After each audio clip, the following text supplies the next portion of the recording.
Panginoon. Yan po para sa Panginoon. Hallelujah! Gusto po tayo sa inyo. Anyway, isang kalalakan na makita po namin. Brother Romel, hindi naman. Sir Sherry, isang kalalakan po. Sa kalalakan na kasama namin. Hallelujah. Ngayon ang Panginoon.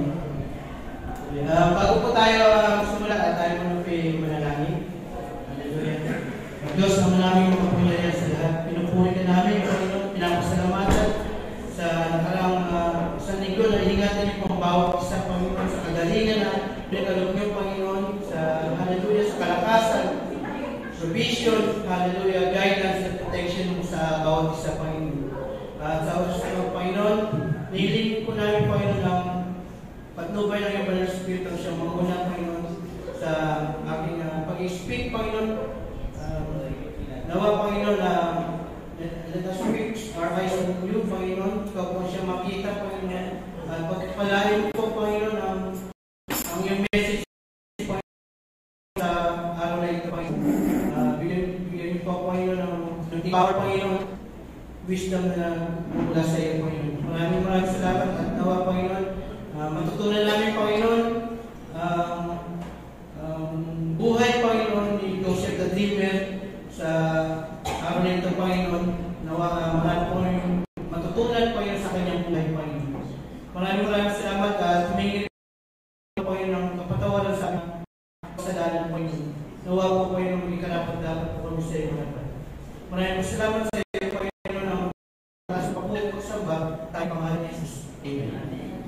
Hallelujah. Magandang po lahat. Amen. Hallelujah. Ay bakit po yung hallelujah. Kamusta po tayo sa isang linggo na nakaraan? Na-experience po ba natin ang kabutihan ng Diyos sa bawat isa? Amen. Hallelujah. Nais ng Diyos na maranasan natin ang kanyang walang hanggang pag-ibig. Amen? Kaya tayo po ay narito. Hindi po aksidente na tayo narito. Hallelujah. Sa aking introduction po,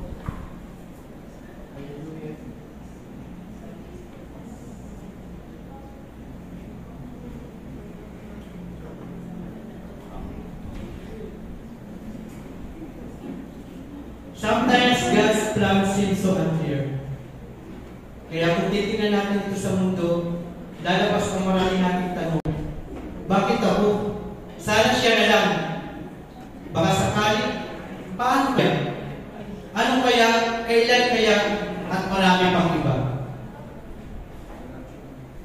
Ngunit kung titingnan natin ito sa spiritual life, may tanong ngunit may sagot. Amen? Hallelujah. Ang sabi po sa Isaiah chapter 44, verse 2, I am your creator. You were in my care even before you were born. Ang ibig sabihin po nito ay nasa sinapupunan pa lang tayo ay may nakaplano ang Diyos para sa atin. Your life has a profound meaning. Hallelujah. Kami po ay may personal testimony. May dalawang ina na nagluwal ng sanggol. Yung isang sanggol, nung pinanganak na puputa siya ng umbilical cords, yung kanyang puso, dalawang ikot sa leeg. Samantala yung pangalawa naman na ina, yung sanggol na kanyang niluwal ay ang umikot 5 umbilical cords ang lumulupot sa leeg. Alam niyo po ba kung sino po yung nabuhay din sa dalawang sanggol? Yung 5 po ang nabuhay. Hallelujah. Alam niyo po ba kung sino po siya? Siya po yung aming pangalawang anak, si Abraham Arvin Tuason. Kaya yan po ang aming personal testimony. No? Yung isang sanggol, dalawang umbilical cord ang umulupot. Samantala kay Abraham 5, pero siya ang nabuhay.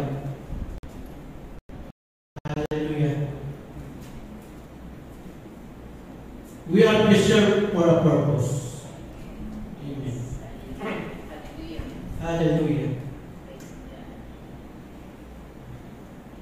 Ulitin ko po ang tanong ni Pastor ni last Sunday. Bakit ka nanalangin na humaba pa ang buhay mo dito sa lupa? Bakit ka nanalangin na humaba pa ang buhay mo? Kung titingnan natin sa mundo, palagi ang focus natin, bakit pa tayo nag-i-exist? Ay mag-aral, magtrabaho, mag-asawa, dalaga, magpag-anak. Mabili ang gusto, masunod ang magandang mangyari sa buhay, gaya ng makatapos ng pag-aaral, makahanap ng magandang trabaho, maging successful sa buhay at marami pa. Pero ano ba talaga ang plano ng Diyos sa atin? Ano po ba ang plano talaga ng Diyos sa bawat isa?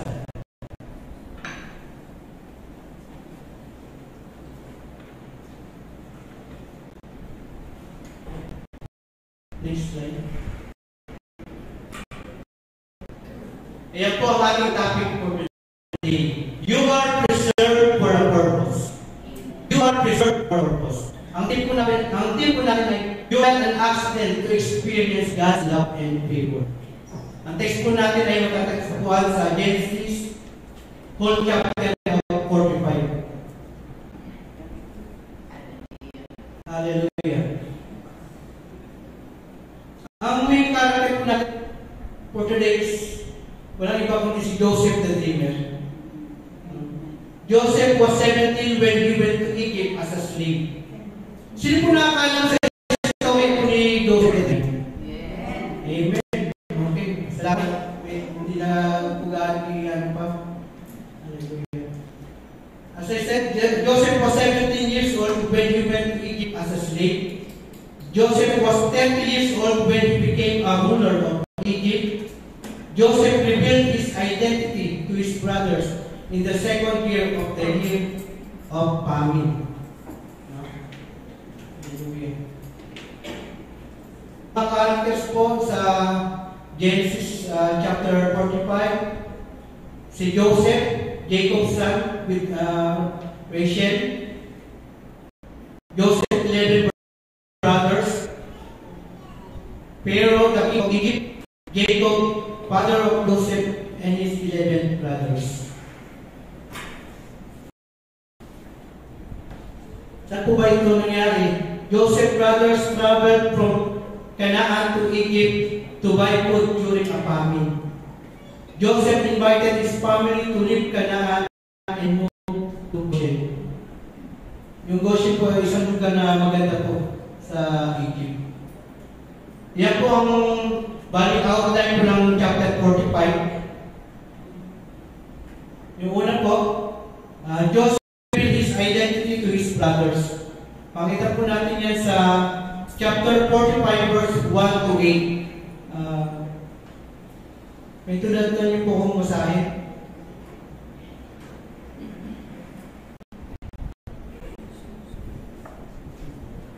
Sa Genesis chapter 45 verse 1, hindi mapigilan ni Jose ang kanyang sarili, kaya pinalabas ang kanyang mga alipin. At nang sila nalaman ang naroon, nagpakita siya sa kanyang mga kapatid. Umiyak na malakas yun, kaya narinig ito ng Egyptian at nang sa bahayan ng hari. Sinabi ni Jose sa kanyang kapatid, "Ako, Jose, totoo bang buhay ba ang ama?" Pero nakasagot sa kanya ang kanyang mga kapatid dahil natulala sila. Kaya sinabi ni Jose, "Lumapit kayo sa akin." Nang lumapit na sila, sinabi niya, "Ako si Jose, na kapatid ninyo, ang ipinabili at dinala niyo rito sa Ehipto. Ngayon, huwag kayong mag-alala at huwag ninyong sisihin ang sarili niyo dahil pinabili niyo ako rito. Dahil ang Diyos ang siyang nagsugo sa akin dito para iligtas ang buhay ninyo." Ikalawang taon pa lang ito nagtagtong at may susunod pang 5 taon na walang ani. Pero sinugo ako rito ng Diyos para mailigtas kayo at mapanatili ang marami sa inyo rito sa mundo. Hallelujah. Sa kabila ng ginawa ng mga kapatid kay Joseph, no? Bali, ano na pa, yung makita natin yung reconciliation, no? Hallelujah. Sabi pa dito, lumapit kayo sa akin. Ako si Jose, kapatid nyo. Good afternoon, guys. So, ang ipinabili at dinala nyo rito sa ito. Makita natin dito yung forgiveness, reconciliation ni Joseph sa kanyang mga kapatid. Sa kapila ng mga hindi magandang ginawa ng kanyang mga kapatid, pero pinatawad niya pa rin ang kanyang mga kapatid. He was hated by his brother due to jealousy. His brothers tried to kill him. He was thrown into an empty well. There was no water in it. He was sold to merchants. He was imprisoned for a long time. Yan po yung mga experience ni Joseph. Yes. Hallelujah. Wow! Hallelujah. No? Kung may tama magawa sa atin ng kasalanan, no? Ano ba ang magiging hallelujah? Nararamdaman natin. Pero si Joseph, no? Ang daming ginawa hindi maganda ng kanyang mga kapatid. Pero dito sa chapter 45, nakita natin dito yung forgiveness, reconciliation. Ganyan ang ating Panginoon Jesus. Hallelujah. Kahit marami tayong nagawang kasalanan, hallelujah, siya'y tapat na patatawahan tayo sa ating mga nagawang kasalanan. Hallelujah. Sa kabila ng ating mga bagay na hindi kaya-aya, mga bagay na hindi karapat-dapat sa paningin ng Diyos, ang Diyos ay tapat. Ang Diyos ay magpapatawad kung tayo ay lalapit sa Kanya ng buong puso at hihingi ng kapatawaran sa Kanya. Hallelujah.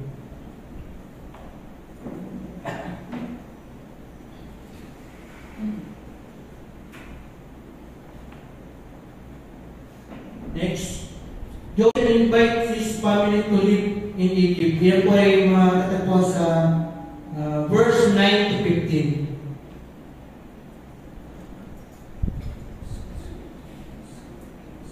Sa verse 9 to 15, ngayon magmadali kayong bumalik sa aking ama at sabihin niyo sa kanya na anak niya ay ginawa ng Diyos na tagapagpapayo ng hari sa Ehipto at tagapamahala ng buong Ehipto. At sabihin niyo sa kanya na pinapunta ko siya rito sa akin sa lalong madaling panahon.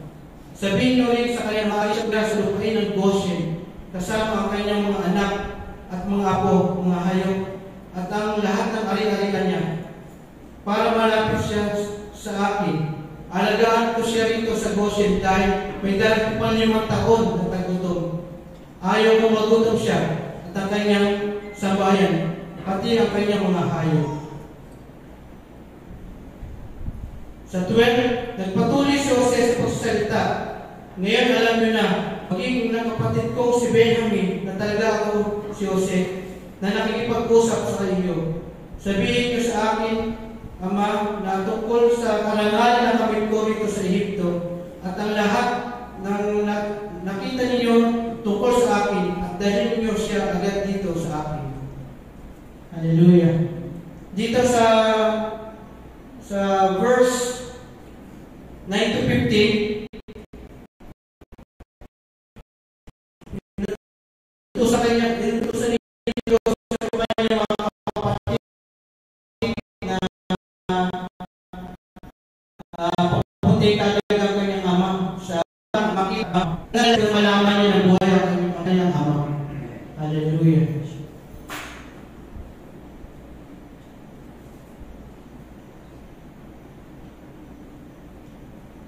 Next, Pharaoh's hospitality.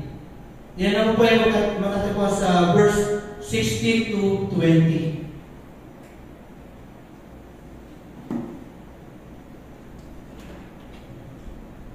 Verse 16, nang makarating ang balita sa palasyo ng hari ng Ehipto, na dumating ang mga kapatid ni Jose, natuwa ang hari at ang kanyang mga opisyal. Sinabi ng hari kay Jose, sabihin mo sa mga kapatid mo na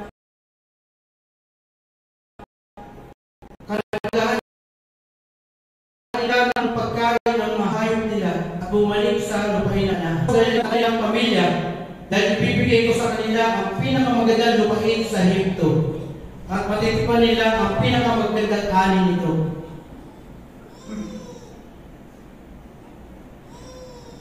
Verse 19, sabihin mo rin sa kanila na magdala sila ng mga karwahe mula sa Ehipto para masakyan ng mga asawa at anak nila paglipat nila rito. At dalhin nila rito ang kanilang ama. Huwag na silang manghinayan sa mga ari-arian nilang maiiwan dahil ang magandang bagay sa buong Ehipto ay magiging sa kanila. Hallelujah. Nakita natin din yung pagiging hospitable ni King Pharaoh. Hallelujah. Next, ang susunod po at ang last ay yung Jacob's son returned to Canaan with gift and good news. Matatagpuan natin ito sa 21 hanggang 28.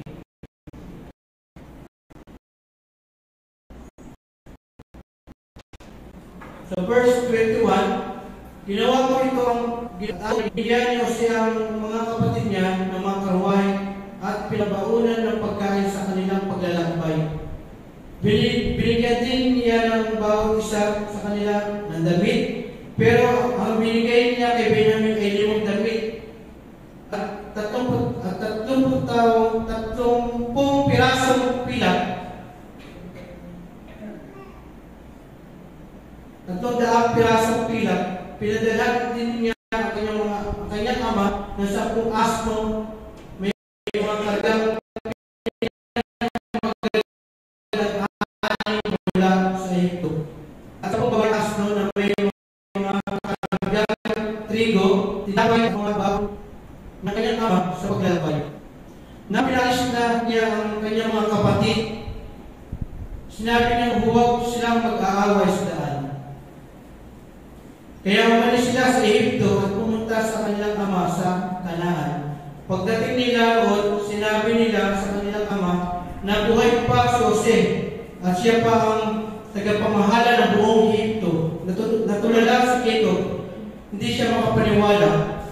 Pero nang sinabi nila sa kanya ang lahat na sinabi ni Jose sa kanila at nang makita niya ang mga asno na ipinadala ni Jose sa kanila para sa pagpunta niya sa Ehipto, biglang siyang lumakas.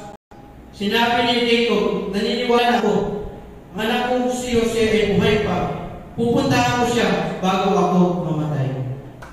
Hallelujah. Salamat sa Diyos. Okay, hallelujah.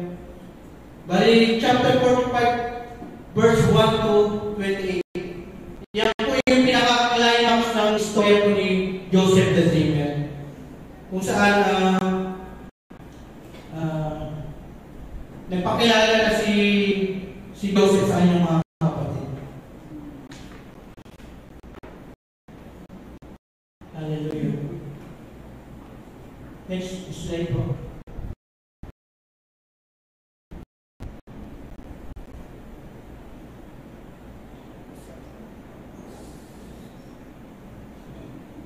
Yan po ang ating topic for today. You are preserved for a purpose. Amen. Sleep pa po ba tayo? Amen. We are not preserved to sleep. Amen. Nasabi po niya, you are preserved to listen to God. Amen. Tayo tayo. Sabihin natin sa sarili natin na gusto ng Panginoon na maranasan niya ang walang hanggang Today, Art Month, February.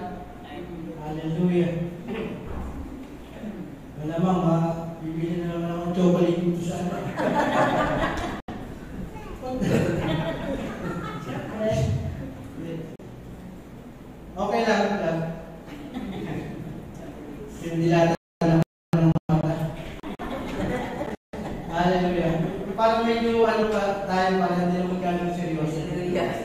You are preserved for a purpose. Okay. Man exists because of God's plan. Amen. May plano ito sa bawat isa sa atin. Amen. Hello, Brother Noel. I miss you.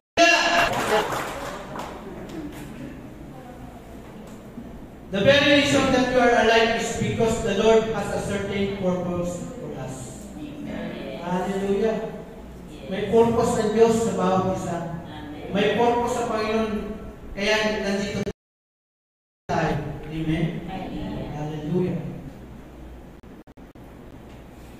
Mga kapatid, palagi natin tandaan ang magandang plano ng Diyos sa bawat isa sa atin. Palagi natin tatandaan na may magandang plano ang Diyos sa bawat isa sa atin.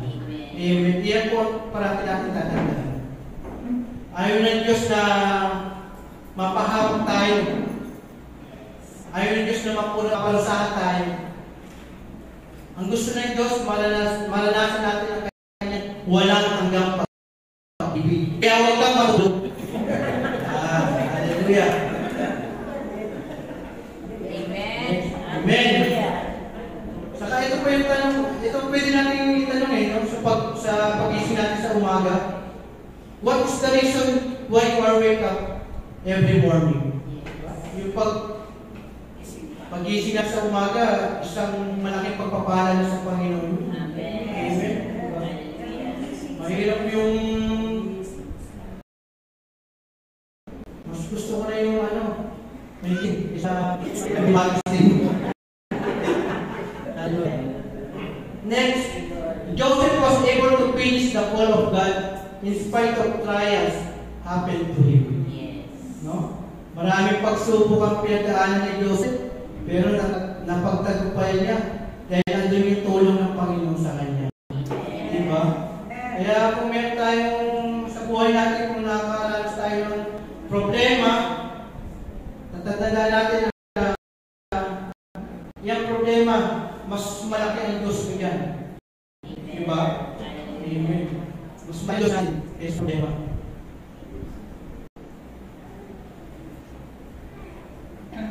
Pinipreserve ng Diyos si Joseph para maligtas ang kanyang pamilya at buong Ehipto sa panahon ng taggutom. Pinipreserve ng Panginoon si Joseph para maligtas ang kanyang mga pamilya at ang buong Ehipto sa panahon ng taggutom.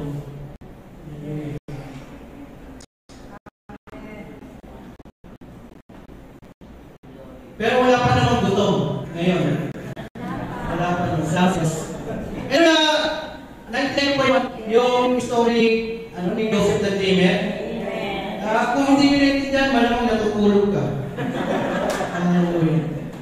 Hindi mo, binasa ko, verse 1 hanggang 28. The things that happen in our lives are not accident. They are orchestrated by God for a reason. Yung orchestrated meaning, very carefully planned. Pilan ng Panginoon. Orchestrated. Very carefully planned by God. Okay? Man exists because of God's plan. Ang sabi sa Jeremiah chapter 29 verse 11, favorite ni Big Brother Bernard, di ba? For I have known the plans for you, declares the Lord. Plans to prosper you and not to harm you. Plans to give you hope and a future. Amen. Hallelujah. Amen.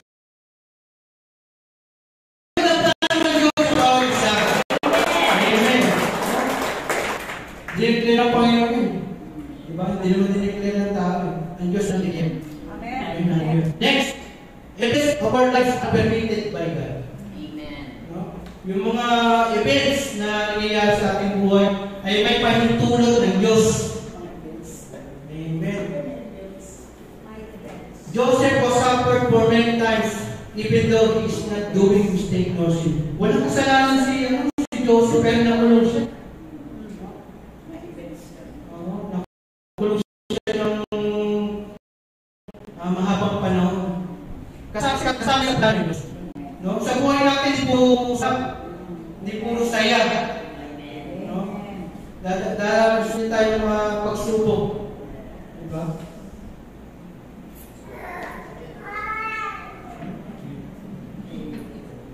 The test undergone by Joseph are the following. Ito yung mga na-experience ni Joseph, the dreamer. He was hated by his brothers due to jealousy. His brothers tried to kill him. He was thrown into an empty well. There was no water in it. He was sold by merchants. Binenta siya sa mga malakal na Ismailita. He was in prison for a long time. Nakulong siya ng habang panahon. Hallelujah. Next, those bad things that allow by God to happen to us are blessing. Pagka yung mga hindi magaganda nangyayari sa ating mga trials, pagsubok sa buhay, at the end may blessing yan. Amen? May blessing yan. Tandaan po natin yung mga kapatid. We should act positive in all situations in life, knowing that God is in control of everything. Although it seems negative in our sight. Slow down and wait. It is a step of faith because you believe that you serve God who knows your dreams that you dream. Hallelujah. Hallelujah. Kaya dapat matuto tayo maghintay. Kalmado lang mga kapatid. Dahil nalilingkod tayo sa Diyos na nakakaalam kung ano ang ating pinapangarap sa buhay. Amen. Hallelujah. Hallelujah. Lord God. Bigyan natin ang malakas sa pagpapangating Panginoon. Hallelujah. Yung malakas. Hallelujah. May sinabi rin sa verse, blessed is the one who perseveres under trial, because having stood the test, that person will receive the crown of life that the Lord has promised to those who love Him. Amen. Kami na tayo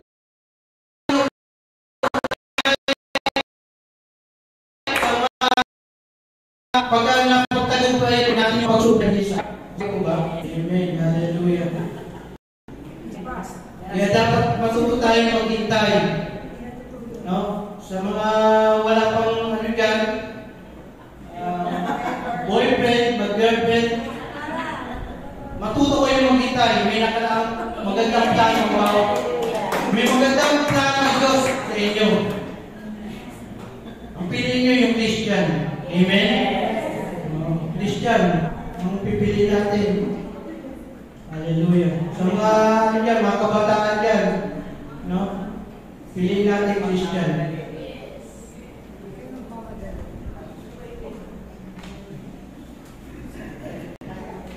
Number 3. Number 3, focus on God, the reference point of our lives. Hallelujah. If Joseph does not focus on God as reference of his life, he will surely give up along the way of trials.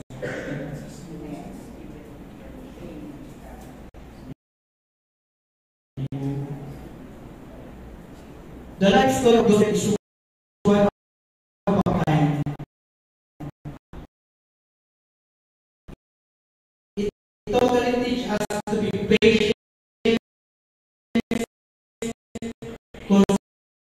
consistent, and focused to be God. Dahil sa maraming trials na dumating sa kanya,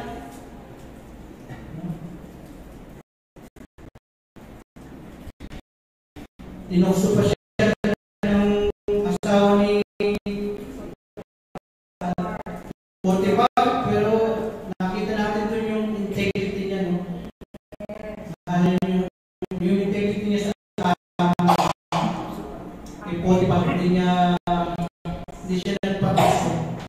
Pagsabi, diba, nakapokus tayo palagi sa Panginoon.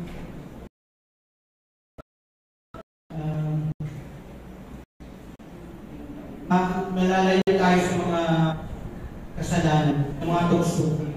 Kaya, let's always fix our eyes on Jesus. The only purpose. Hallelujah. Hallelujah. God sustains us even in joy, pain, and struggle in life. Ano po yan, Pastor? God sustains us even in joy, pain, and struggle in life. Amen? Amen. Hallelujah. Do you believe that God can sustain you? Amen. Yes. Parang hindi ako bin sa iyo. Do you believe that God can sustain you? Amen.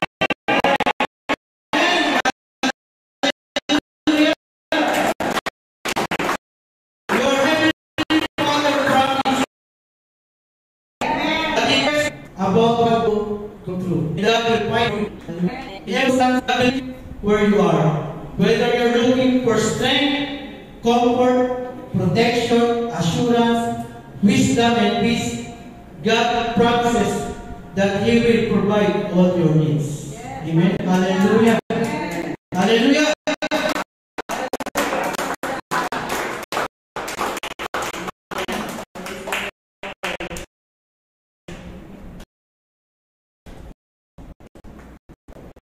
Kaya dito sa number 3 focus on that, representing our pioneer and perfecter of faith.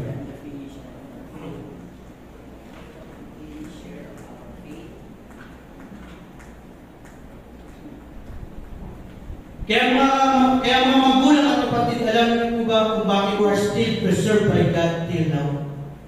Yan po yung topic po natin. We are all preserved by God for a purpose. Alam po ba natin? Okay, number 1, to forgive and forget. Hallelujah. Time is so precious. Kung tayo magpapatawad, ngayon na, hindi bukas.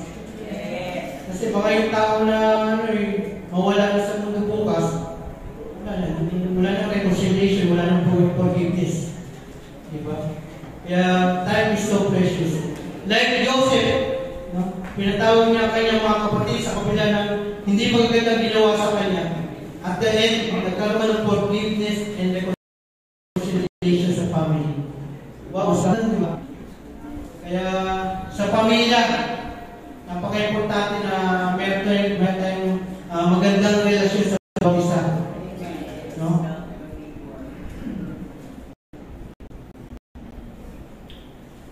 To forgive and forget. Hallelujah.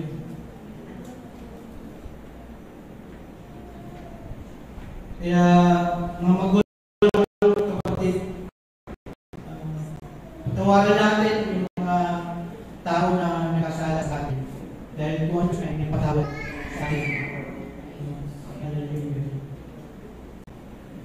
To realize your wrongdoings. Kaya mga kapatid sa Panginoon, mga kabataan, kung meron kayong mga bagay na ginagawa na hindi kaya sa Panginoon, hindi ka dapat sa kanyang paningin. Hallelujah. Please stop. Hindi yan ang purpose ng Panginoon para sa iyo. Alam ng Diyos, mga ginagawa natin, walang hindi sa iyo. Hallelujah. Mga kabataan, ang mga bagay na ginagawa natin hindi kaya sa Panginoon, hindi ka dapat sa Panginoon, please stop to that. Dahil hindi yan ang purpose ng Panginoon sa bawat isa sa atin. May magandang plano ng Diyos sa bawat isa. To share His goodness. Kaya ito nga sinasabi ko palagi ng Panginoon, palagi kanina, na nais ng Diyos na maranasan natin ang kanyang walang hanggang pag-ibig. Hallelujah. Yan ang ating Diyos ay pag-ibig. To be His hand and feet to others who are needy.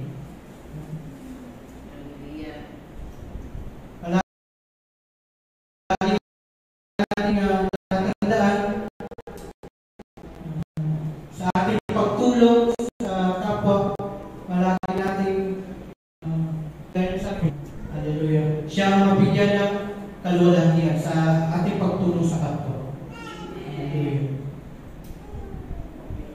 And last, He creates you to experience His love and favor. Ito po yung pinakamahalaga. Hallelujah. Nais ng Diyos na maranasan natin ang kanyang walang hanggang pag-ibig at pagpapala. Amen. Hallelujah. Bigyan natin ang malakas na palakpakan sa Panginoon.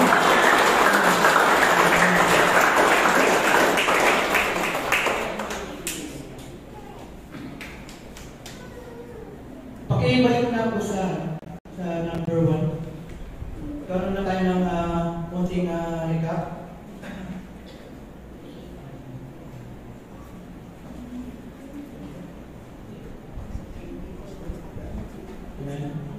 Number 1, man exists because of God's plan. Number 2, events of our lives are permitted by God. And last, focus on God, the reference point of our lives. Hallelujah.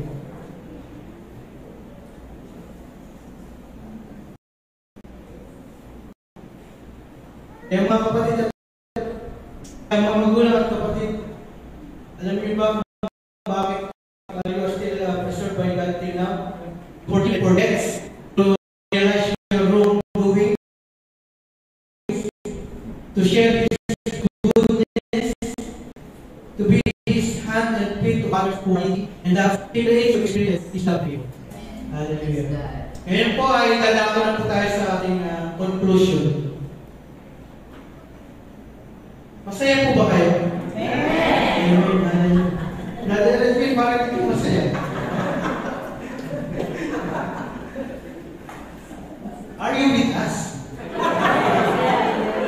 Okay, sa conclusion na po tayo. Hallelujah, basahin mo natin.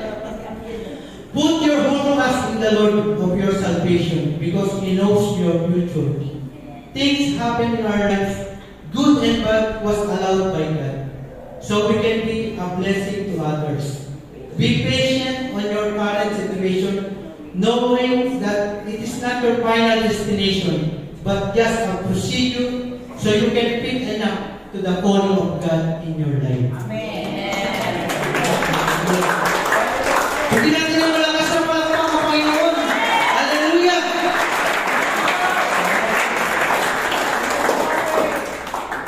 At bago po ako mag-end, I will challenge ang bawat isa. Yan po ang challenge ko po. Challenge natin. I challenge you mga kapatid, we are all preserved by God for a purpose. Kaya huwag natin sayangin ang panahon na lilipas na hindi natin nagagawa ang kalooban ng Diyos sa ating buhay. Hindi bukas, kundi ngayon. Maraming salamat po. Thank you and God bless you.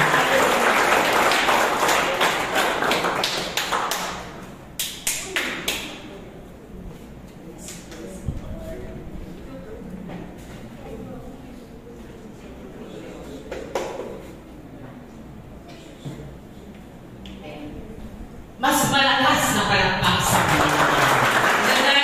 Good morning.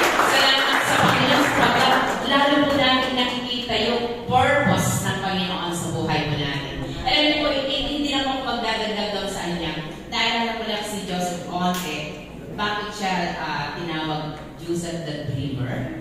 Sige nga mga kabataan, baka magpalibre ako.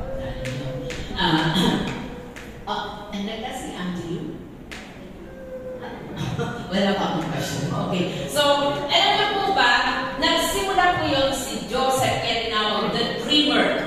Isang, ano sa Tagalog yung Dreamer? Mapanaginipin.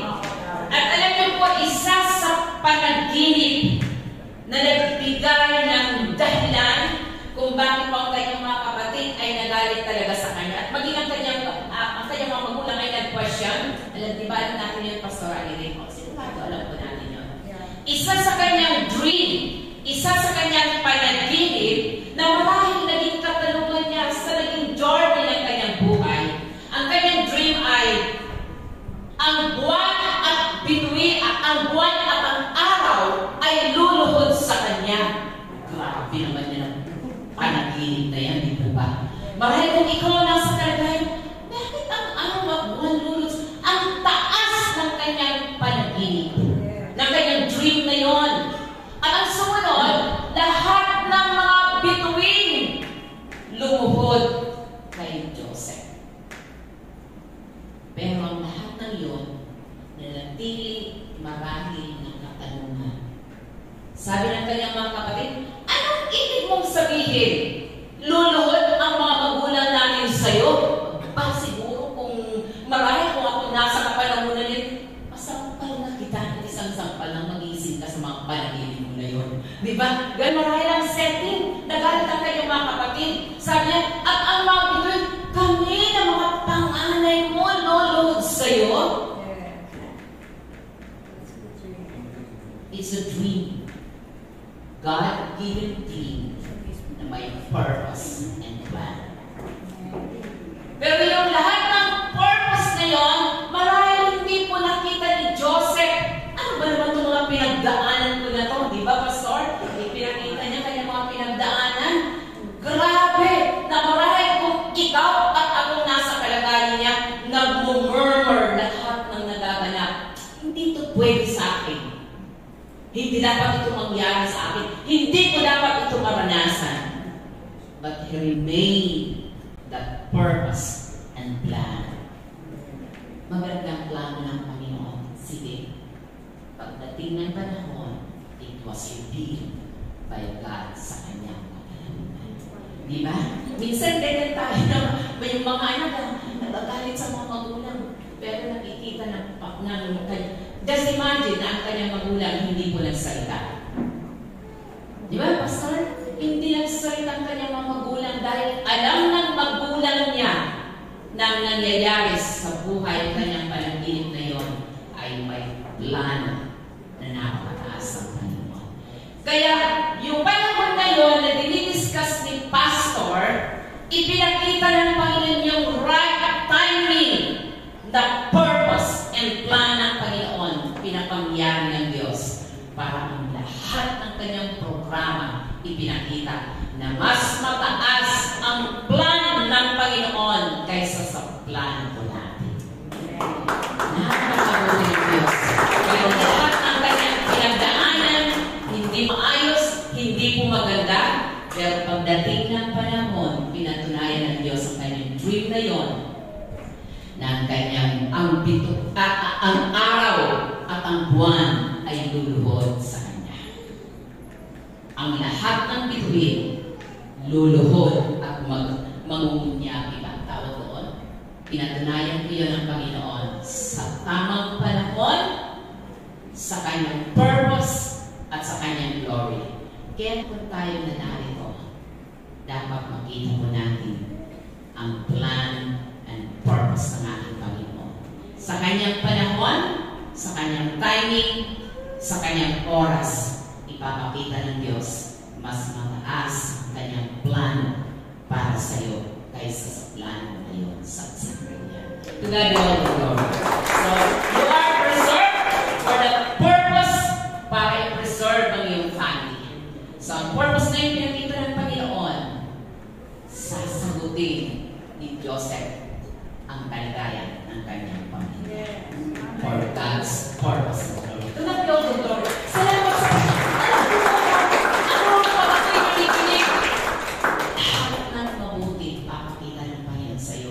kaya wag po tayo magtutulong. Ay, yun lang, ipasa. Bawat panahon. Di ba? To God be all the glory. So tayo lang po ngayon ay nasa dako ng ating pong announcement. Tinatawagan ko na po ang ating pong tagapagbalita sa panahon ng ating pong masusunod na gawain. Congratulations, Pastor.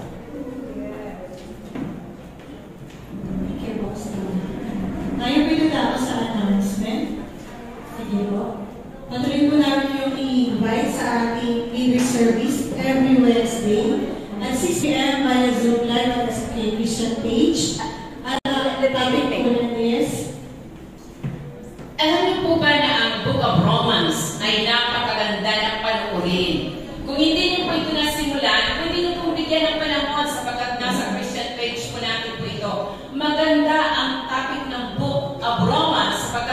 Dito nakasalalay ang iyong pananampalataya. Para makita mo, nasa tama pa nga ba ako? Lahat ng mga question po natin about salvation, tinatalakay po yun sa Book of Romans. Kaya i-encourage po namin po kayo, kung kayo po may oras, bawasan yung inyong telenovela, manood at makinig pa kayo sa Book of Romans. Yan po. Sige po, ganun din po ang ating prayer meeting every Friday at 6 p.m. para Zoom. Live at sa page pa rin po. At ang ating topic for the month of February is Highest Love. So next week po, February 16, the active love for the church by Pastor Elizabeth Lee and Brother Herbert C.B. And February 23, Where Are You in Vision by Pastor Irene Barola and Sister Hannah Barola. Salamat po sa nag-usher kanina. So next week po, February 16, Sister Vicky de Guzman, Sister John de Guzman, Sister Ruth Lim, and February 23, Sister Belen Villanueva, Sister Patricia Villanueva, Sister Jabang Flores. Sa ating offering verses naman po, thank you, Brother Bern. So next week, February 16, Sister Hannah Bornagdan, and February 23, Sister Angelo Kalima.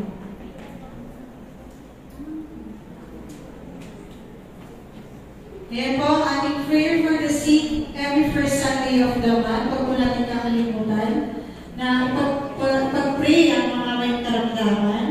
Ganun din po ang ating face-to-face prayer meeting every last Friday of the month from 5 p.m. dito po yan sa St. Kate Church.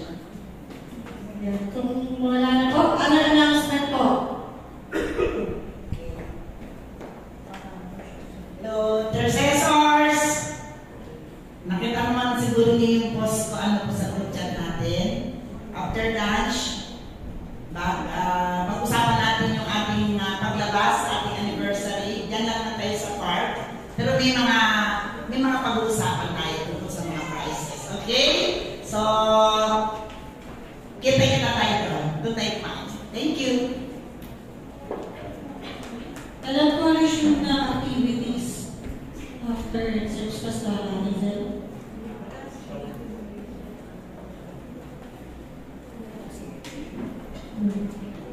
After the service po may gawain ng YC. After po ng YC may gawain po ang youth. Thank you po. Dahil po kung wala na, Sister Monique.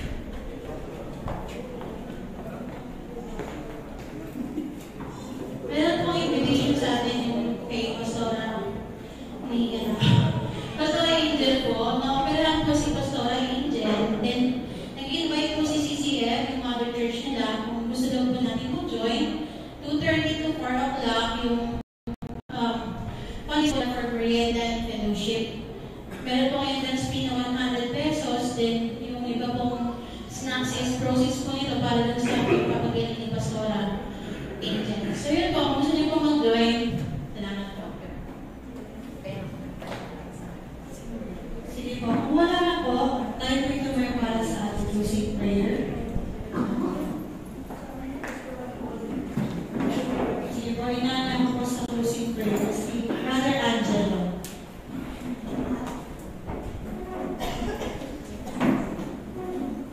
Benediction po kayo sa lahat. Hallelujah. Lord, sa umagang ito, pinapupurihan po namin, pinapasalamatan namin ng luwalhati, dinadami na Lord, bawat taas sa buhay, bawat isa Lord, bawat ng pangalan Lord, bawat makapangyarihan mga yan. Lord, patuloy po yung aming puso at isipan Lord, bawat na pray Panginoon, tanggalin po lahat ng buitre Lord, lahat ng mga bato, lahat ng mga madalamong Lord, Panginoon, hindi po nakakatulong sa aming pananampalataya Lord, Panginoon. At panalangin ko Lord Panginoon na patuloy yung mga linisin, Lord Panginoon, ang isipan Lord Panginoon at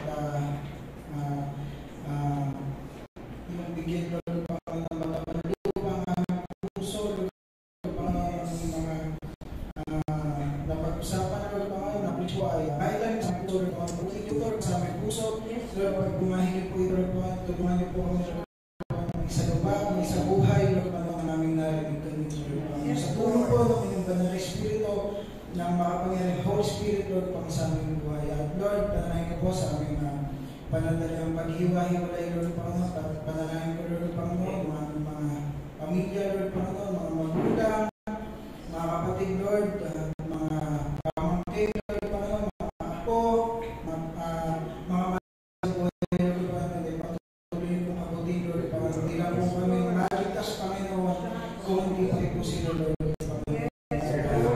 Panalangin ko po, Panginoon, sa aming panandaliang paghiwa-hiwalay, Lord, Panginoon, may patuloy po kami pag-ingatan, Lord, at maraming salamat po sa kasugan, kagalingan, kalakas, na lagi po ikaw sa amin.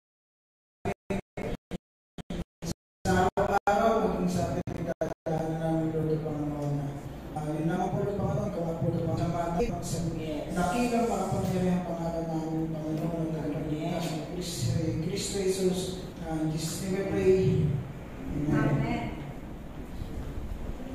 Ang walang hanggang pag-ibig ng Diyos Ama, walang hanggang biyaya ng Diyos Anak, at walang hanggang pamamagubay ng Diyos Espiritu Santo ay manatili, ngayon magpakailan pa